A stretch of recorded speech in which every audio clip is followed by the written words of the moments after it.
Hello, good morning mga idol, mga kaibigan. At tayo nandito na naman sa taas ng aming rooftop garden since na lumabas ng araw. Ayun, napakaganda, di ba? Yan dito, tulad ng dati, bahay namin, papakita ko ulit sa inyo. O, yan, di ba? At ngayon lang tayo nag-video ulit para makita nyo ulit yung aking mga pananim dito sa rooftop garden namin ng asawa ko. Mga yan, mga gulay. So kung makikita nyo ay napaka dilim na dito sa baba kasi gawa ng sobrang habong na yung mga kanyang mga dahon. Kumbaga napuno na ng mga dahon sa taas kaya dumilim sa baba.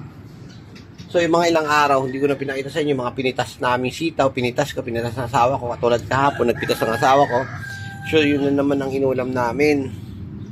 So ngayon may gagawin tayo. Papakita ko sa inyo. Ito pala yung aking tinanim, 'di ba? Naalala niyo yung markot. Oh, ang ganda na ng dahon, oh. Yan, oh. Nagsanga siya, nagsanga. 'Di ba? Nagsanga. So, napakaganda ngayon 'yan, napakaganda. Talaga kumbaga sa tao malusog.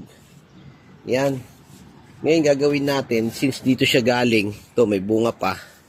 Ayan. Ayan, may bunga pa, oh. Lalaki, yun, malapit na mahinog.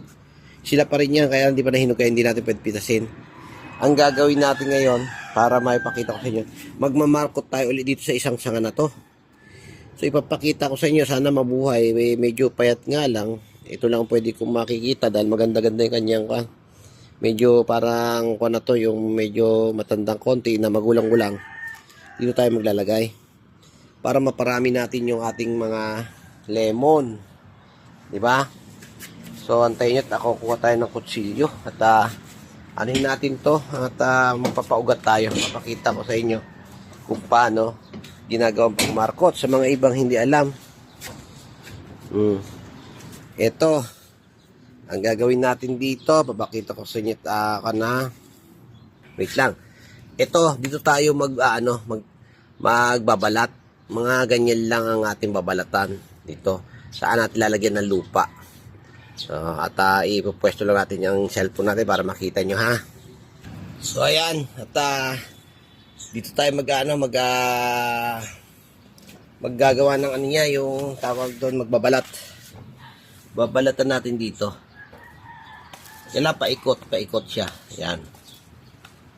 Hindi ko mahawi dahil may nakatukod na kawayan. So, hanggang dito lang.